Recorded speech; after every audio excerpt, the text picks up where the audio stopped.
Bom dia e bom dia, turma muito amada. Deus abençoe o dia de vocês. Que a graça e a paz do nosso Senhor Jesus esteja sobre a vida de vocês, esteja sobre a sua casa. Que hoje seja mais um dia de nós contemplarmos e vermos a bondade de Deus sobre a nossa vida. Amém?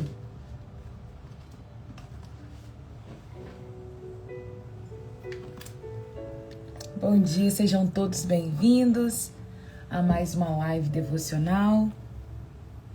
Não sei como você acordou no dia de hoje, mas hoje é mais um dia para nós fazermos a diferença, mais um dia para podermos estar na agenda do Pai, de sermos incluídos no cronograma dele, diante daquilo que ele já preparou para nós. Sei como você acordou, mas tem um novo recomeço em Cristo, tem esperança nele, tem ânimo. Então bora para mais um dia que o Pai ele já fez. Vou contar aqui no nosso grupo que já estamos ao vivo.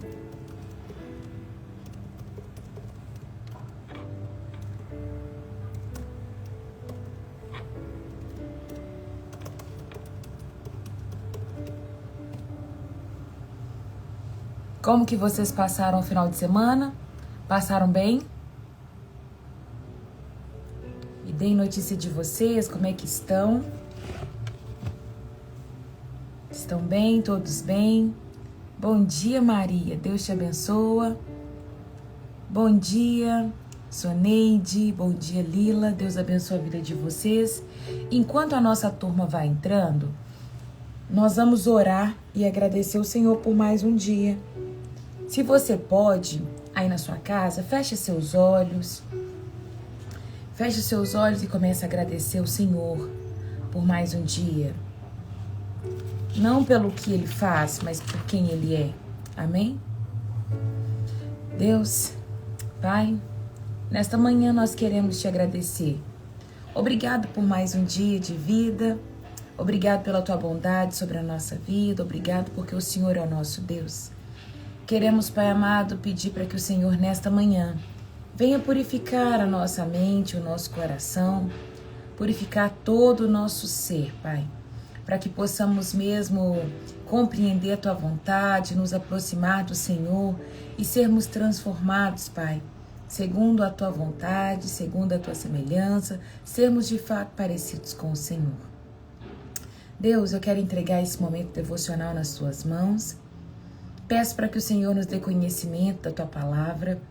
Esta é a Tua Palavra e eu sei que ela permanece falando aos nossos corações. Ela é atemporal, ela falou ontem, ela fala hoje, ela permanecerá falando amanhã.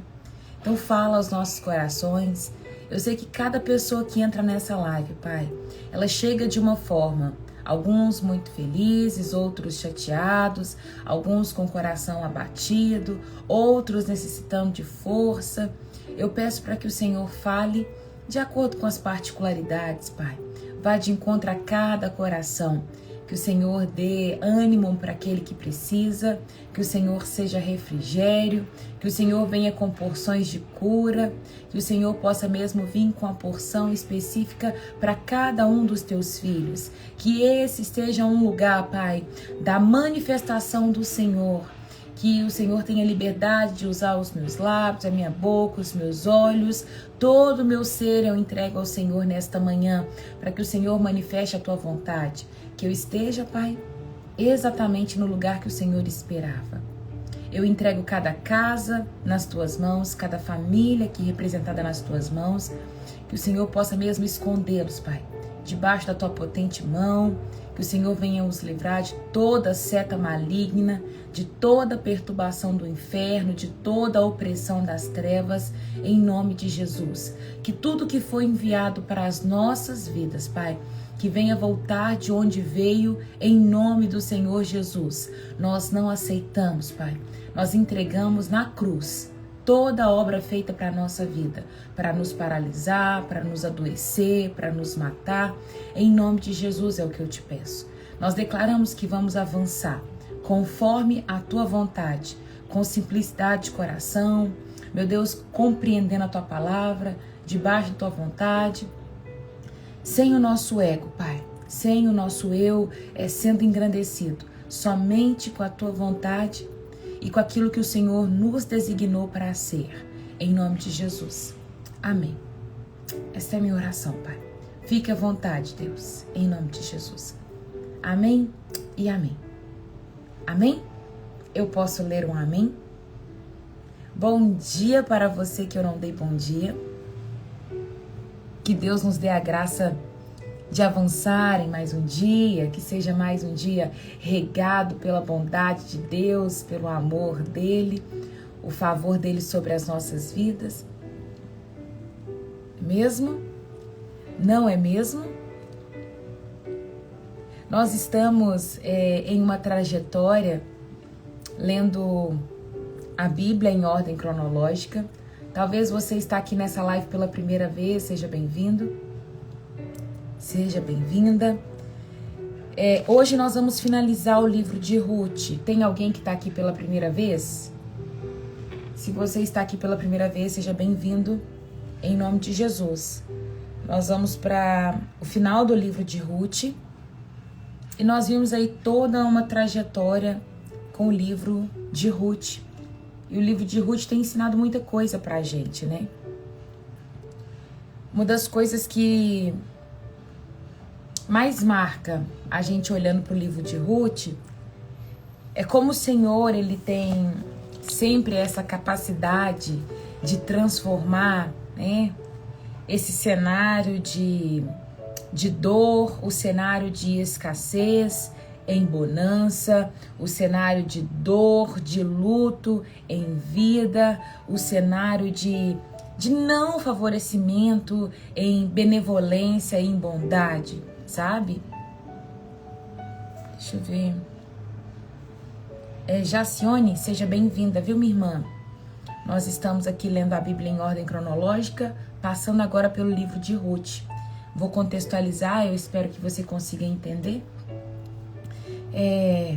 Nós vamos ver esse desfecho do livro. Vou dar só uma recapitulada para a gente poder entrar no capítulo 4.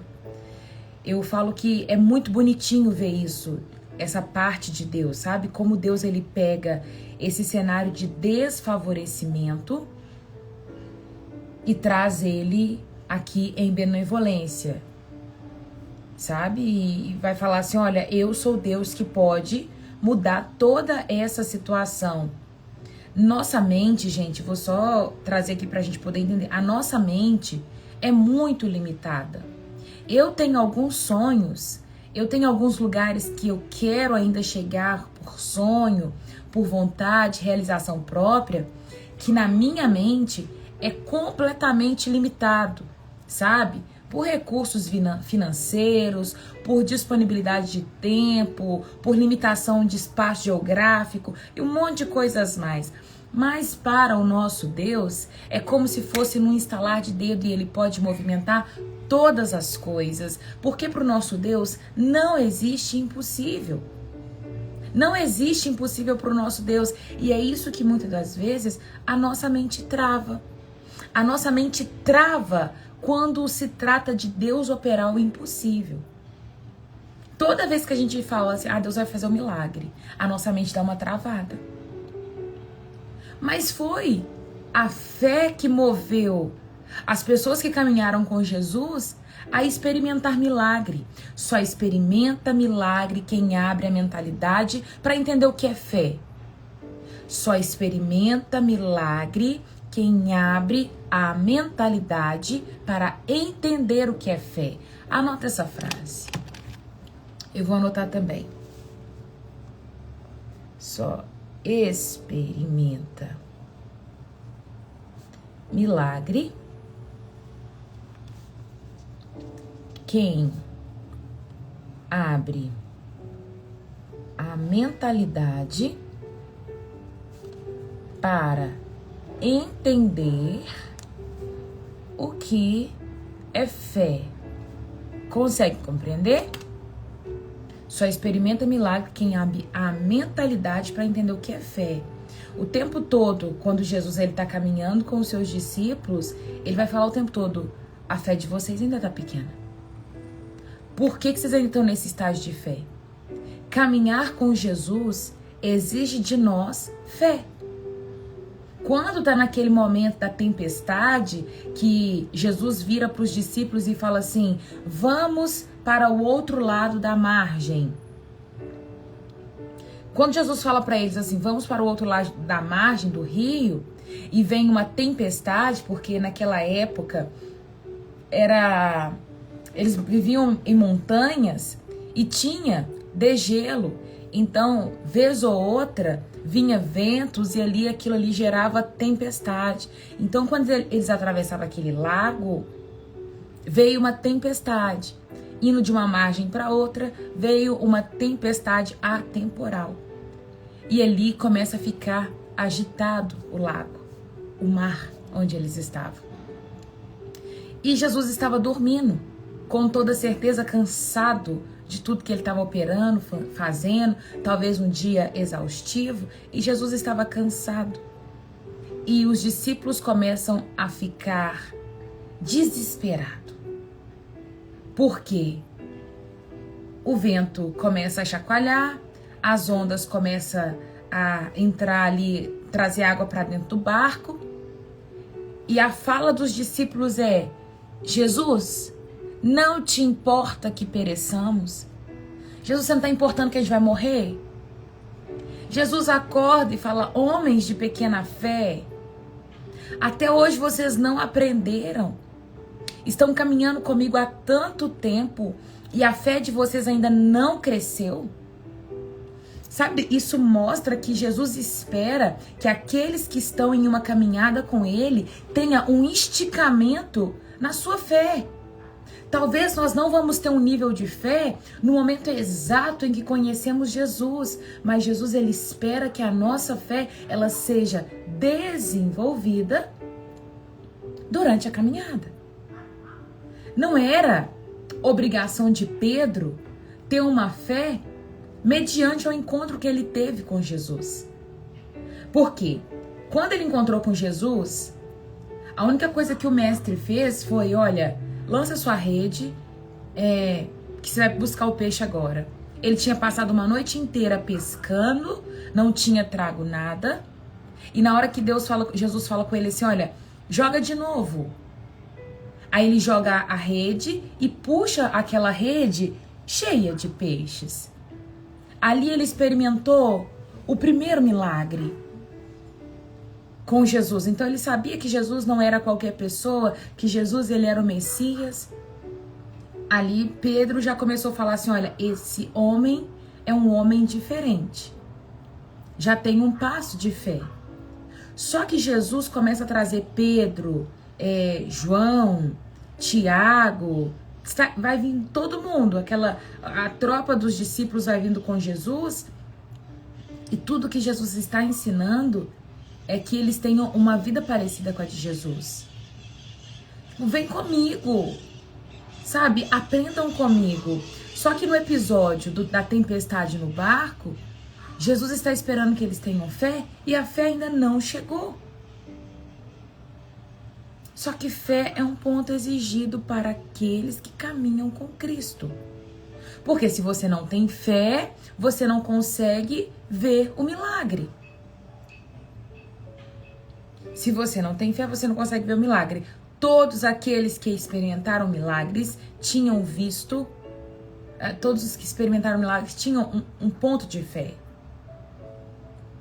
É sobre isso, gente. Eu tô falando isso por quê? Porque Deus vai tirar Noemi e a sua nora, né? Esse cenário de destruição, de desfavorecimento, vai transformar em benevolência em um momento onde Noemi já tinha dito assim, Deus, muda meu nome, porque de agradável eu não tenho mais nada. A minha vida hoje é amarga.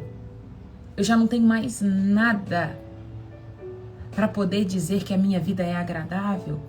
E talvez esse é o ponto da sua vida hoje, de você olhar e falar assim: a minha vida não tem mais nada de agradável, porque eu não tenho saída, eu não vejo mais uma esperança, não tem nada que possa mudar o cenário dos meus filhos, da minha mãe, dos meus pais, dos meus irmãos, porque eu estou completamente afundada em um lugar de desesperança.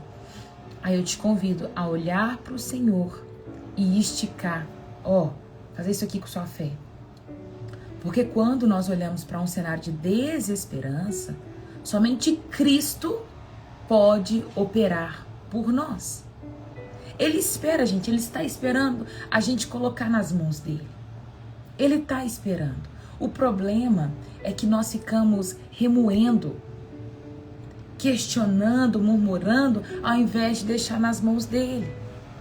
Sabe, ele está esperando que você coloque de uma maneira diferente esse problema na mão dele. Falo que não tem problema nenhum você falar: Deus, eu tô cansada, não tem problema nenhum. Às vezes você chegar em alguns pontos e falar: Deus, qual que é o propósito dessa situação que eu estou vivendo? Não tem problema algum. Mas coloca nas mãos de Deus todos os sentimentos que estão dentro do seu coração, para que ele possa pegar toda essa situação e operar o extraordinário. Porque aquela mulher do fluxo de sangue, já havia 12 anos que ela já não tinha mais nenhum pingo de esperança, até que em um determinado momento ela ouviu falar de um tal Jesus, e esse Jesus podia mudar a história dela. Uma mulher que já tinha gastado todos os seus recursos, uma mulher que já tinha perdido a esperança de voltar para sua casa. Para você que está assistindo e nunca, talvez, parou para poder estudar ou não sabe como é que funcionava, na época passada, quando a mulher ficava menstruada, ela se tornava impura e ela tinha que se separar do lugar onde ela morava. E ela ficava em uma aldeia, num lugar retirado, por um determinado tempo, até passar o período da menstruação dela e ali cessar o sangramento, e ela podia voltar para o convívio familiar. Aí para poder pensar, aquela mulher que não podia voltar nunca, ela achava que era uma semana, e de uma semana ficou durando, passou meses, 2 meses e não pôde voltar, 3 meses não pôde voltar, e os pais: vamos aplicar recursos. E tenta tratar e não funciona, e manda recursos e não funciona. Todos os recursos familiares foram gastos. E passou 2 anos, e passou 3 anos. 12 anos, gente, para aquela mulher que estava reclusa, vivendo no meio de um povo impuro. Alguém que não podia abraçar, alguém que não podia tocar em outra pessoa. É triste. Cenários de você ser excluído, cenário de você não ter esperança, de você achar que a sua vida acabou, que não tem mais esperança, que Deus não vai fazer mais nada, que Deus não vai mover, que os seus sonhos estão congelados. Triste é quando você olha para sua vida e vê que os seus sonhos estão congelados. E aí Deus fala assim: filho, ainda tem esperança. Quando aquela mulher ouviu falar de Jesus, ela vai correndo. E ela diz: se eu simplesmente tocar na orla da veste dele, eu serei curada. E ela toca com fé. É sobre essa fé que eu tô falando, gente. É algo que não dependia de Jesus liberar uma palavra para ela. Ela entendeu quem Jesus era. E ela diz: todo o ser dele é santo. As vestes que ele usa, o cabelo dele, as sandálias dele é santa. Se eu conseguir tocar em algo dele, ele vai me purificar. Eu serei curado. É isso que é fé. E é esse lugar que nós precisamos ainda chegar. Talvez hoje nós não estamos reclusos, talvez hoje nós não estamos sangrando, mas nós precisamos de milagres ainda. Eu não sei qual que é o seu, mas eu preciso de milagres. Eu disse para vocês, talvez você chegou agora e não escutou eu falando no início da live. Eu disse que eu tenho sonhos e eu tenho ainda sonhos e milagres para ser realizados, que depende do tempo, que depende de espaço geográfico, que depende de situações financeiras, e que eu não vejo probabilidade de acontecer, porque a minha visão e a minha mente é limitada. Mas quando nós temos fé, o Senhor, ele pega isso que é limitado e ele abre, sabe? O Senhor, ele vai fazer isso aqui, ó, olha, abre a sua mente, filha, porque eu sou poderoso para operar infinitamente mais daquilo que você está esperando. Você está esperando algo, mas eu sou poderoso para fazer assim, olha, muito mais. Às vezes é uma cura que médicos já disse para você que não vai acontecer. E você está aí contando os dias para quando será a sua morte. Sabe? São milagres do tipo... Ei, Grazi, bom dia, filha. Que alegria te ver por aqui. São milagres do tipo... eu já não vejo mais esperança para o meu filho sair desse lugar de destruição, que o Senhor fala assim, calma, eu vou chegar lá. Um casamento que você fala assim, para mim já deu, não chega, não tem mais saída. Deus fala, pera, ora mais um pouco, jejua mais um pouco, porque eu vou operar. São os milagres que Jesus ele vai fazendo ao longo do caminho. Existe uma palavra que ele disse para os seus discípulos quando ele estava atravessando o lago. Antes da tempestade vir, ele disse, vamos para o outro lado da margem. Essa palavra, ela queima sempre no meu coração quando eu digo ela. Independente do que vai acontecer ao longo do caminho, Jesus disse, vamos chegar do outro lado da margem. Se tem tempestade, se o barco vai afundar, se vai cair na água, nós vamos chegar vivos do outro lado, porque Jesus disse que vai. Se Jesus disse que vai, nós vamos chegar. Tá entendendo? Nós precisamos firmar os nossos pés na palavra de Deus. Ele tem uma palavra já firmada. Ele disse, eu vou preparar lugar e voltarei para buscar. Essa é a palavra, vamos para o outro lado da margem. O que acontece nesse intervalo, tanto faz. Jesus já disse, olha, vamos para um lugar. Vamos para um lugar. Ele já declarou essa palavra. Nós temos um lugar. Tem hora que eu fico assim, Deus... Quanta prova. Gente, essa noite mesmo, para mim foi tanta prova essa noite. Satanás não me dá sossego. Não dá, sabe? Não dá sossego. A gente ainda vê as coisas, Cacau vê as coisas. E a gente fica assim guerreando e para poder orar durante a noite. E levanta e vai guerrear. Sabe, Satanás não dá sossego, mas independente das minhas lutas, tribulações, Deus disse, tem um lugar preparado para você, Raira. Permanece, persevera com alegria, porque eu vou voltar para te buscar. Essa é a palavra. E quando nós olhamos para o livro de Ruth, o livro de Ruth, ele vai falar de redenção, ele vai falar como o choro se torna alegria, como o luto se torna em vida, como Deus ele transforma, sabe, um cenário desfavorável num cenário maravilhoso. Noemi disse, quando ela voltou para a cidade dela, Belém de Judá, ela sai da terra de Moabe, depois da morte do seu marido, dos seus 2 filhos, depois de uma das suas noras ter ficado lá na terra de Moabe, e para ela foi tudo bem, porque ela disse, Orfa, pode ficar, Ruth, fica também, vocês são novas, vai reconstruir a vida de vocês. Ruth tinha dito, olha, Noemi tinha dito, agora eu vou voltar para minha terra, porque para mim acabou, era uma mulher viúva, e viúva naquela época não tem vez. Mulher não trabalhava. Ela chega na terra dela E as mulheres começam a dizer: olha quem voltou! Noemi voltou! Noemi está entre nós! Olha que alegria! As mulheres começam a falar, e isso a gente vê que Noemi não era qualquer mulher. Não era. As mulheres conheciam ela. Parecia ser uma mulher agraciada, alguém que carregava a presença, alguém que tinha um temor pelo Senhor, alguém que de fato cumpria o propósito do nome. Quando ela nasceu, seus pais tinham dito: você será agraciada, você será a pessoa doce, alguém que vai vir com um favor, porque a gente está feliz, agradável, você é agradável, Noemi.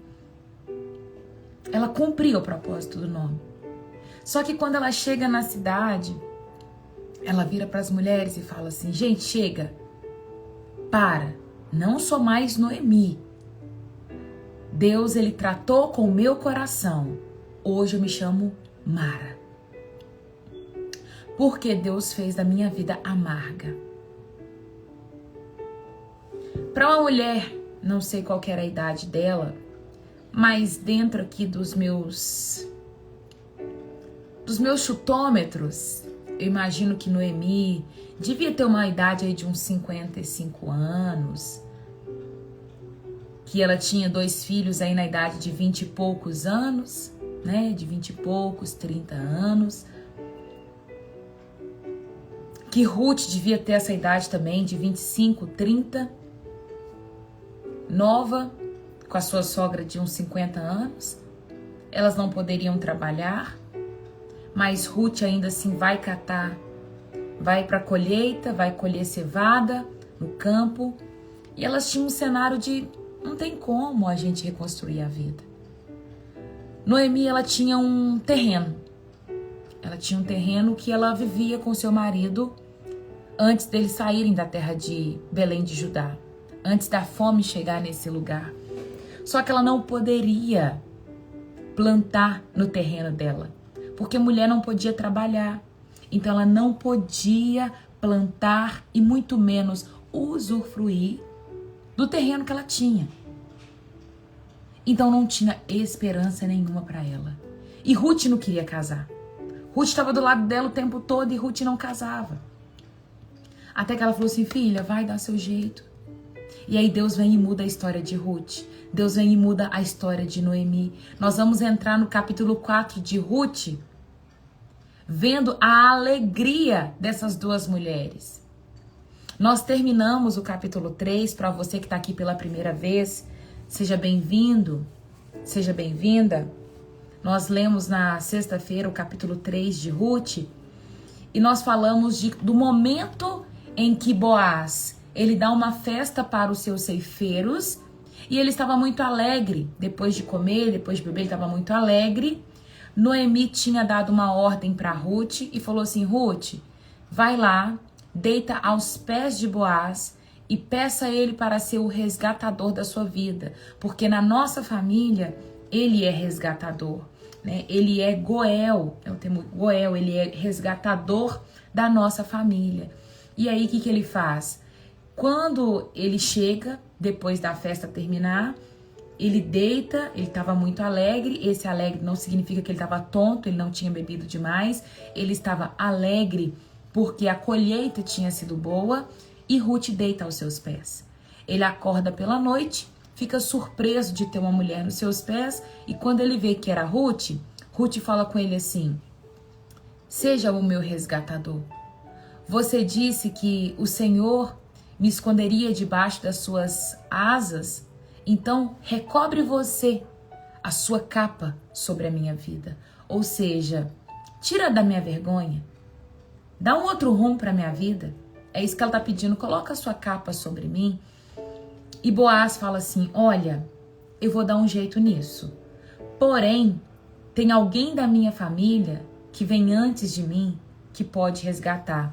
É como se ele dissesse: olha, tem uma ordem de resgatador. Eu não posso te resgatar, Ruth, antes da pessoa que vem antes de mim disser que não te quer, eu vou conversar com essa pessoa amanhã. Se ele falar que não te quer, aí tudo bem, eu vou e te resgato. E ele vai com todo respeito, com todo amor, com todo carinho. Ele fala assim, fica aqui até amanhã, porém você vai sair antes do dia raiar, porque eu não quero que ninguém saiba que você estava sozinha aqui nesse lugar, né? No campo. E ele vai dar para ela ali alguns feixes, ela volta para casa com a mão cheia de feixes. Noemi ainda fica tipo, olha, ele mandou você voltar para casa com os feixes na mão, com um produto ainda de colheita, sim.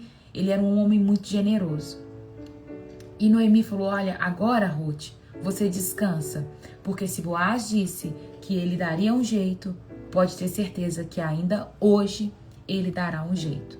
E a gente termina o capítulo 3 dessa maneira, com Noemi pedindo para que Ruth descansasse, porque Boaz daria um jeito na situação dela. Vamos lá no capítulo 4. Boaz foi à porta da cidade, sentou-se ali nesse momento e ia passando o parente resgatador que havia mencionado. Boaz o chamou. Venha cá, sente-se aqui, amigo. Quero conversar com você. Um homem foi e se sentou, então Boaz chamou 10 autoridades da cidade e pediu que se sentasse com ele. Quando fala que estava no portão da cidade, o portão da cidade era o lugar que todas as coisas eram resolvidas. Era onde estavam os anciões, era onde estavam as pessoas de respeito da cidade. Então era como se dissesse, vamos ali no tribunal resolver uma questão particular? E ele chamou ali 10 pessoas para poder ouvir a situação e ser testemunha daquilo que estava acontecendo. Em seguida disse ao resgatador da família, você conhece Noemi, que voltou de Moabe? Ela está vendendo a propriedade do nosso parente Elimeleque. Pensei que devia falar com você nesse respeito para que você a resgate, caso tenha interesse. Se não quer a propriedade, compre na presença das autoridades. Se quer a propriedade, compre na presença das autoridades do meu povo. Se não quiser, não tiver interesse por ela, diga-me logo, porque depois de você, eu sou o resgatador mais próximo. O homem respondeu, está certo, eu resgatarei a propriedade. Então Boaz lhe disse, é claro que ao comprar a propriedade, Noemi, você também deve se casar com Ruth, a viúva moabita. Desse modo, ela poderá ter filhos que levem o nome do marido e mantenha a herança da família dele. Porque era uma lei. Lembra da lei do levirato? A gente já conversou disso e nós falamos em algumas lives na semana passada, se eu não estou enganado, na live de quarta-feira. Se você está assistindo essa live pela primeira vez e quer recapitular e ver tudo, nós já falamos bastante coisas sobre o livro de Ruth, é um livro que traz muito ensinamento. Eu falei acerca do nome, que o nome é algo muito importante e cada nome aqui no livro de Ruth tem um significado e vai mostrar e apontar um destino.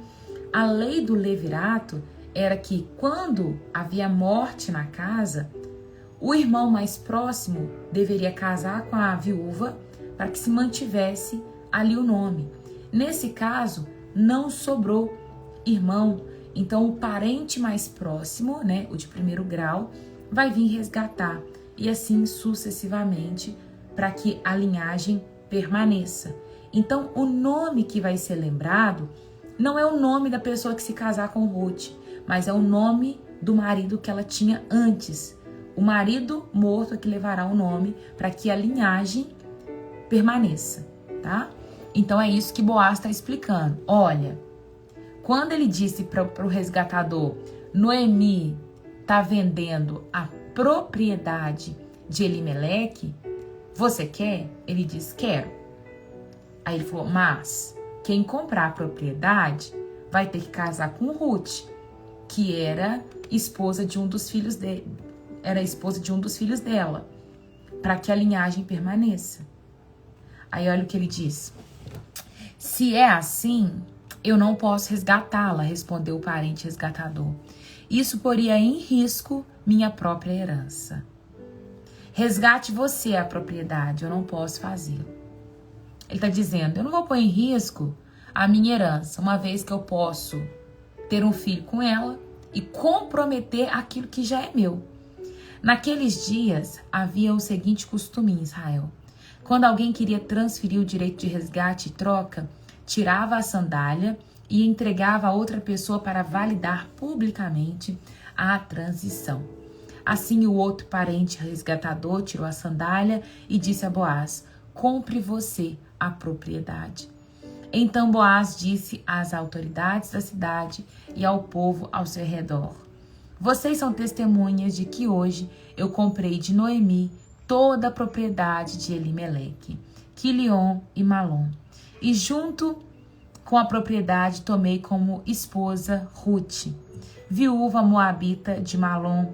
Assim ela poderá ter um filho que leve o nome da família de seu falecido marido e herde a propriedade da família aqui na cidade natal dele. Vocês hoje são testemunha disso. As autoridades da cidade, todo o povo que estava na porta responderam, somos testemunhas que o Senhor faça esta mulher que chegue à sua família e que ela fez com Raquel e Lia, das quais descendeu toda a nação de Israel. Que você seja próspero em Efrata e famoso em Belém. Que o Senhor lhe dê com esta jovem uma descendência numerosa, como o de nossos antepassados Pérez, filho de Tamar e de Judá. O povo está declarando essa bênção porque sabia quem que era Ruth e sabia o que Boaz estava fazendo por ela. Porque não era normal de um homem querer casar com uma mulher que vem desse contexto e desse cenário. Lembrando que, nós já falamos sobre isso, Ruth era uma moabita. Ruth não era uma mulher judia.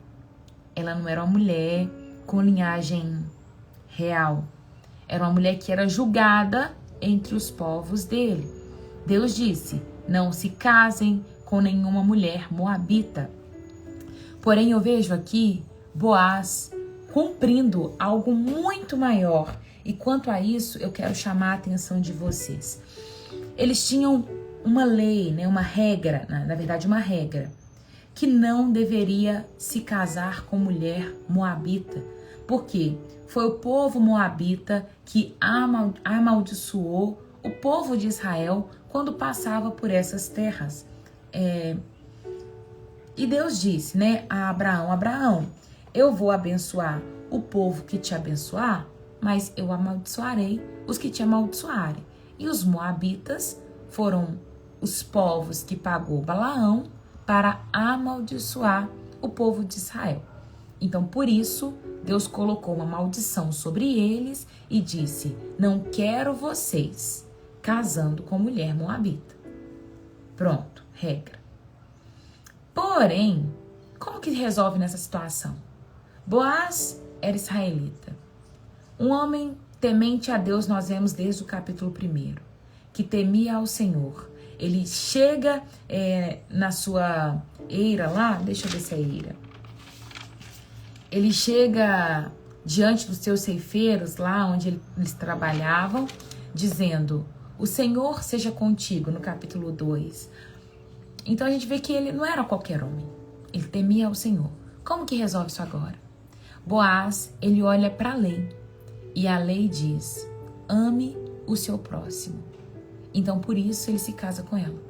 Ele está amando Ruth e tirando ela da vergonha que ela está passando agora, uma vez que Noemi é israelita, uma vez que Elimeleque era israelita e o nome dele precisa permanecer e perpetuar nesse lugar, entende? Então, existe regra e existe a lei do Senhor.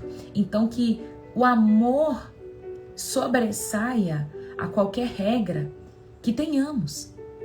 Tem gente que é assim, pau é pau, pedra é pedra.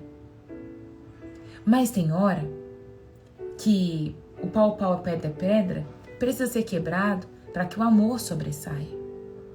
Você precisa ter essa dose de equilíbrio para que você consiga cumprir o que o Senhor está exigindo de você. Não seja duro demais. Vai ter momentos que você sabe que uma regra ela existe, mas uma regra precisará ser quebrada para que a vontade de Deus se cumpra. Não estou dizendo que você tem que pecar, combinado? Não é pecado. Não estou falando vai viver pecado. Não é isso. Boaz está falando o seguinte: eu tenho uma regra que não posso casar. Porém a palavra, a lei vai me dizer que eu devo amar o meu próximo como a mim mesmo. Eu preciso amar o meu próximo.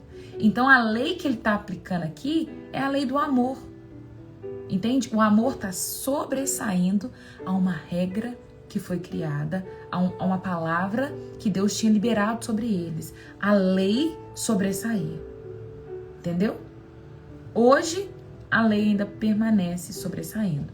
Amar a Deus sobre todas as coisas, amar o seu próximo na medida que você foi amado, tá? Que o Espírito Santo saiba te ensinar quando quebrar uma regra.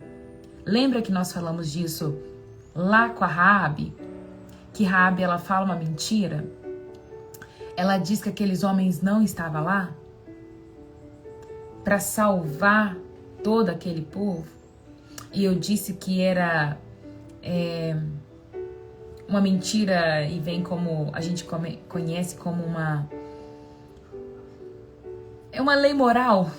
Lei moral, e no dia eu expliquei que é como se fosse uma pessoa indo para a guerra. Supondo que a pessoa foi para a guerra, ela tomou um tiro, ela está sentindo muita dor. A palavra diz que não pode embriagar, mas naquele momento tudo que se tem é 1 litro de conhaque. Aí você dá conhaque para aquela pessoa, você vai embriagar ela para que ela não sinta a dor daquela bala. A palavra nos diz, não pode embriagar, mas em uma situação moral, aquela pessoa está com uma dor tremenda, que tudo que você tem é um pouco de álcool. Você vai dar álcool para aquela pessoa para que ela não sinta toda a dor. Lei moral, tá? Não é o correto ao se fazer. Você não vai sair dando bebida para todo mundo, você não vai embriagar ninguém, mas vocês conseguem entender que é uma lei moral? Lei moral. Rodrigo Silva sempre vai ensinar dessa maneira, lei moral, são alguns aspectos. Raabe, ela fala uma mentira, ela diz que os homens de Deus não estavam lá quando os espiões vão ali para poder espiar a terra de Jericó. Aí o povo bate na porta dela, Raabe, tem alguém na sua casa? Ela diz, não, na minha casa não tem ninguém. Como que a Bíblia registra isso e isso faz parte da história? Lei moral, Deus tinha algo a cumprir. Se fossem pego na casa dela, seria morta ela e todo o povo da casa dela. Entende? Lei moral, tá? Lei moral, é isso. Você vai saber quando passar por essa situação. Veio à mente o bom samaritano. Continuando. Boaz levou Ruth para a casa dele e se tornou a sua esposa. Quando Boaz teve relação com ela, o Senhor permitiu que ela engravidasse e ela deu à luz a um filho. Então as mulheres da cidade disseram a Noemi, louvado seja o Senhor, que hoje proveu um resgatador para a sua família. Que este menino seja famoso em Israel. Todo mundo declarava isso, né? Que ele seja famoso em Israel. Que ele restaure seu vigor e cuide de você em sua velhice. Pois ele é filho de sua nora, que a ama e que tem sido melhor para você que 7 filhos. Gente, eu chego a arrepiar com isso, porque Ruth entrou em um lugar para Noemi que a Bíblia fala que era melhor que 7 filhos. Melhor que 7 filhas. E Noemi pegou o bebê, aninhou junto ao seu peito e passou a cuidar dele como se fosse o seu filho. Ou seja, ela pegou o lugar de vó mesmo. Ainda que aquela criança não carregava um sangue mesmo dela, porque não era do filho dela, era de Boaz, era de Ruth, ela tratou como se fosse o neto dela. As mulheres da vizinhança disseram: Noemi tem um filho outra vez. E lhe deram o nome de Obed. Ele é o pai de Jessé, o pai de Davi. Obed significa servo, tá? É um servo. Essa é a genealogia de Pérez. Então, nós vamos agora entrar na genealogia de Ruth, aqui, o que vai acontecer aqui agora. Porque Ruth vai ter um filho que se chama Obed. Obed vai ser o pai de Jessé e Jessé vai ser o pai de Davi. Qual Davi? O rei Davi. E o livro de Ruth termina com o nome Davi.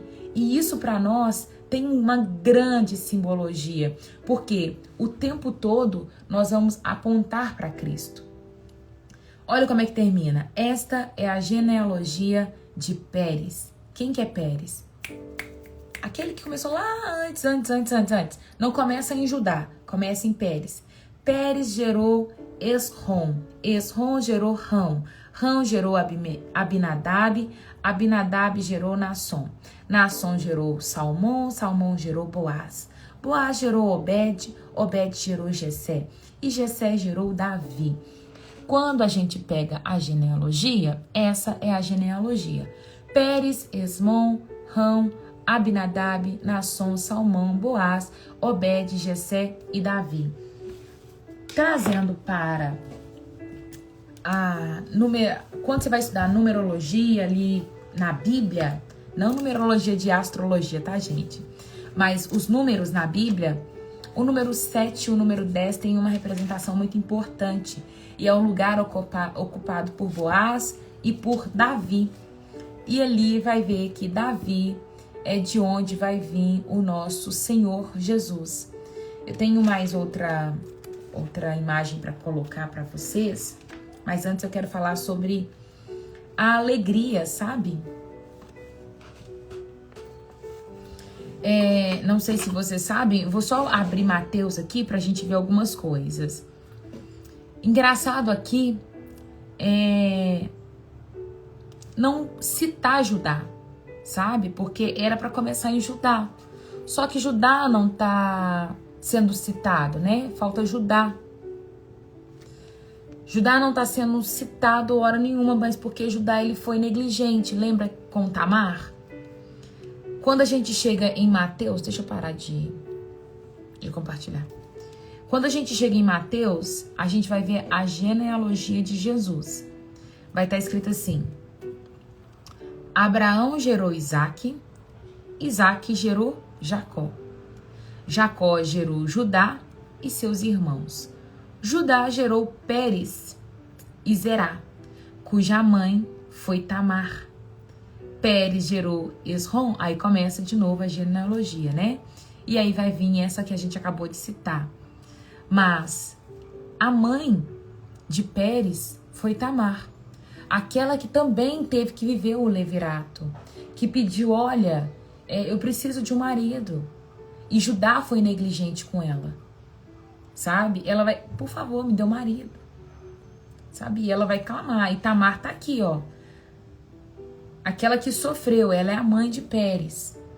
Ela está na genealogia de Jesus.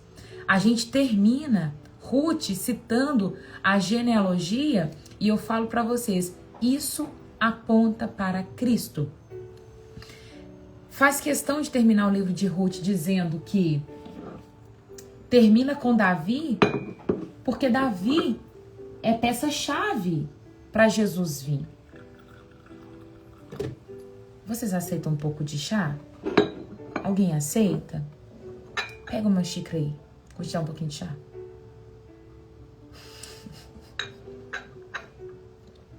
Vamos lá. Tem algumas pessoas muito pontuais aqui, né?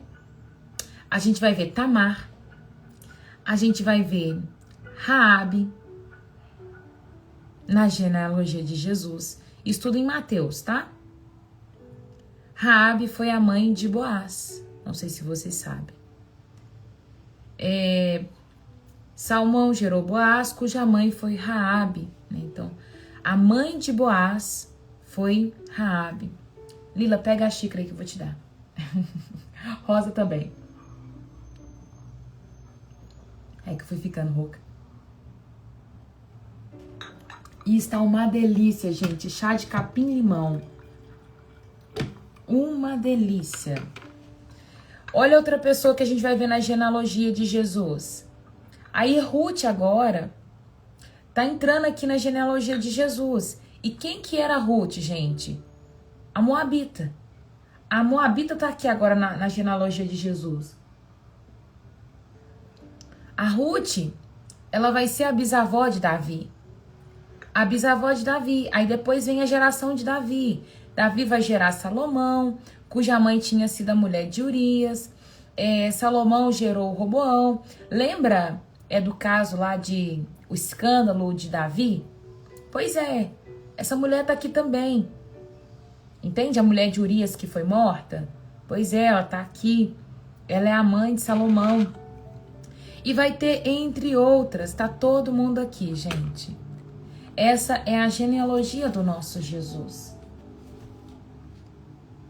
Isso mostra que se Raabe, Tamar, uma mulher que foi ali abusada, Tamar está, Raabe está, Ruth, a Moabita,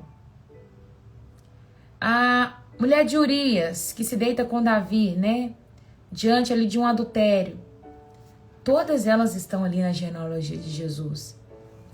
E Deus não faz questão de esconder. Todas elas estão ficando nessa genealogia. Se elas podem entrar e fazer parte da história de Jesus, quem dirá nós? Nós também entramos hoje na história de Jesus. Essa é a genealogia de Jesus. O tempo todo Deus está mostrando, olha como eu faço. Eu pego aquilo que o povo chama de maldição, eu transformo em bênção e faço uma nova história. Eu pego aquilo que já não tinha mais jeito e transformo e falo assim, olha, agora eu vou fazer algo novo a partir de. Eu não preciso de circunstâncias favoráveis para operar algo, porque eu faço a partir do nada. Esse é o nosso Deus. Talvez você olhe para a sua vida e você diz, não tem saída, não vejo alternativas para a minha vida. E Deus, ele fala, eu não preciso de circunstâncias favoráveis para fazer algo na sua vida. Eu faço a partir do nada. Então confia, gente. Nós precisamos confiar. Precisamos confiar e saber que o Senhor, ele está movendo e fazendo e vai mover ainda infinitamente mais daquilo que nós estamos esperando.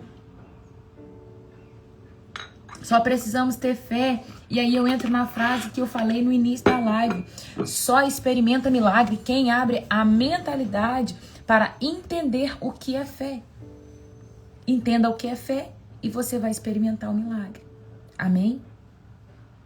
Aí agora, Noemi tá com a criança no colo. Tá feliz porque tem Obed, o netinho querido dela. Ruth tá feliz. E Elimeleque agora, que tinha um terreno, esse terreno vai ser lembrado, porque Boaz vai colocar para funcionar o terreno que era dele. O nome dele vai ser lembrado. E Boaz não é um homem que está com o ego ferido, não é um homem que tem uma identidade fraca, ele não tem problema nenhum do marido de Ruth ter o nome continuado na genealogia, não tem problema nenhum. Olha, Ruth, o nome do seu esposo será lembrado. E tá tudo bem, entende? E tá tudo bem. Isso é lindo, gente. Isso é lindo. Para vocês que chegaram agora, bom dia, Robertinha, Gabi, seja bem-vinda. Que bom que vocês estão por aqui. Nós estamos terminando o nosso devocional. Mas se vocês quiserem, depois passa lá no YouTube, deem uma revisada no que nós falamos, foi bem legal. Ler esse desfecho do livro de Ruth. Eu, pelo menos, amei. Na verdade, eu amo o livro de Ruth. Para mim é um livro de romance e tanto, uma história que era triste e a gente vê Deus fazendo algo sobrenatural na vida de Ruth. Uma história linda, né? E hoje nós olhamos para a nossa vida e nós temos um Goel. né? Nós temos um resgatador de sangue. Jesus, ele é o nosso resgatador. Ele é o maior interessado em dizer: olha, eu vou resgatar a sua vida. Eu vou te comprar com o preço que eu já paguei. Seja minha, seja meu, seja. Deixa o Senhor te resgatar ainda nesta manhã. Talvez você caiu de paraquedas aqui nessa live. Não sabe nem o que está fazendo aqui. Mas talvez você só está assistindo essa live porque o Senhor Jesus, ele queria te dizer isso. Eu quero ser o seu Goel. Eu quero ser o resgatador da sua alma. Eu quero resgatar a sua vida. Se você ainda não declarou que Jesus, ele é Senhor da sua vida e você quer fazer isso nesta manhã, você vai escrever nos comentários o seguinte: Senhor Jesus, eu te aceito como meu único e suficiente Senhor. Escreve isso se você quer entregar sua vida para Jesus nesta manhã. E eu vou orar por você. Senhor Jesus, eu te aceito como meu único e suficiente Senhor. E eu vou orar por você.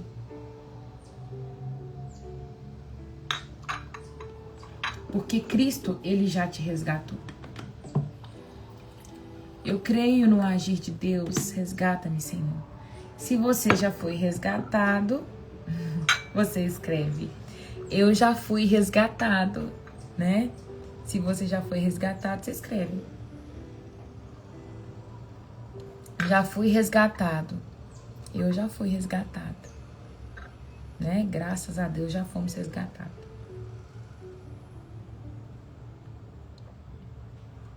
Não deixa passar os dias não, viu? Entrega sua vida para Jesus enquanto é tempo. Porque pode ser tarde demais. Ou amanhã, você não sabe se ele vai voltar para você hoje. Imagina que hoje ele volte para você e você vai partir. Qual que é o seu destino se você morrer hoje? Você sabe? Eu já fui resgatada.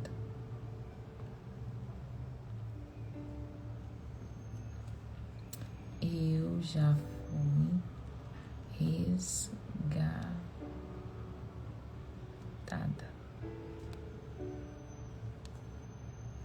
Eu sou sanguínea, então eu escrevo assim, ó. Eu já fui resgatada. Eu já fui resgatada. Amém. Coloca a mão no seu coração, então. Eu vou orar por vocês. Mão no coração. Feche seus olhos. E fala assim: Senhor Jesus, muito obrigada por esta palavra. Que ela possa germinar em meu coração, produzir frutos a 30, a 60, a 100 por um. Pai, obrigado por tudo que o Senhor manifestou aqui nesta manhã. Nós te louvamos, Pai, por quem o Senhor é. Pedimos para que essa palavra continue falando ao nosso coração, que o Senhor nos dê a oportunidade de compartilhar ela com mais pessoas. Levanta aqui, Pai, os teus filhos e filhas para contar e compartilhar com outras pessoas aquilo que o Senhor tem ensinado a eles. Não deixa, Pai, os teus filhos e filhas ficarem inchados de conhecimento sem avançar no teu reino. Prepara um grupo de estudo, prepara um Instagram, não sei, Pai, mas que cada desígnio aqui seja completo em Ti, que cada filha aqui representada, cada filho aqui representado possa cumprir aquilo que o Senhor um dia chamou eles para poder fazer. Não os deixe enganados, não os deixe disperso e muito menos, Pai, estagnados. Então levanta eles ainda hoje para que eles possam avançar no reino em nome do Senhor Jesus. Nós declaramos, Pai, que já fomos resgatados pelo Senhor. Obrigado por ser o nosso Goel. Obrigado por ter resgatado a nossa vida e por ter pago um alto preço de sangue. Nós te amamos, Pai, e queremos viver a tua vontade no dia de hoje, em nome de Jesus. Eu abençoo cada vida aqui que está, Pai. Aquelas que já passaram, aquelas que vão assistir posteriormente e aquelas que estão aqui. Que o Senhor possa mesmo abençoá-las com toda a sorte de bênção, em nome do Senhor Jesus. Que o Senhor te abençoe e te guarde, que Ele faça resplandecer o rosto dele sobre ti, que Ele tenha misericórdia de ti e te dê a paz. Amém. Deus continue abençoando a sua vida e a vida de cada um. Amém, Giane. Raira, estou sumida devido ao meu trabalho, mas gostaria de registrar a minha felicidade quando eu consigo estar ao vivo com vocês. Que alegria, Giane. Senhor Jesus, eu te aceito. Amém, Gabi. Eu não sei se é a primeira vez que você entrega a sua vida para o Senhor Jesus, mas o Senhor, Ele te recebe como filha, viu? Em nome de Jesus.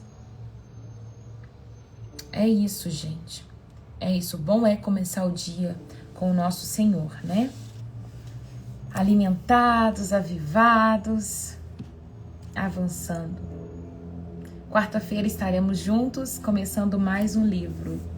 1 Samuel. Nós vamos agora para 1 Samuel. E nós vamos entrar, gente, num lugar que eu amo. Eu amo a história de Davi. Eu não sei se é porque Deus me fala muito a respeito de Davi. Toda vez que Ele vai me ensinar algo, ou que Ele vai tratar algo ao meu coração, Ele me coloca, tipo, Raira, você e Davi, ó. Então, eu amo falar da história de Davi. Amo. Então, quarta-feira nós vamos começar 1 Samuel. Raquel, seja bem-vinda por aqui. Que alegria, viu, ter você por aqui. Nós temos um grupo no WhatsApp. O link desse grupo, Raquel, tá lá na minha bio. É onde eu mando o resuminho da live, tá?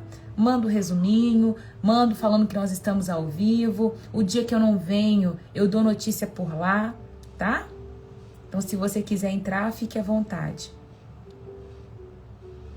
Tanto Raquel quanto Gabi, que é a primeira vez também que está por aqui. Alegria ter vocês, viu? Se precisar de alguma coisa, eis-me aqui. Um beijo. Fiquem com Jesus.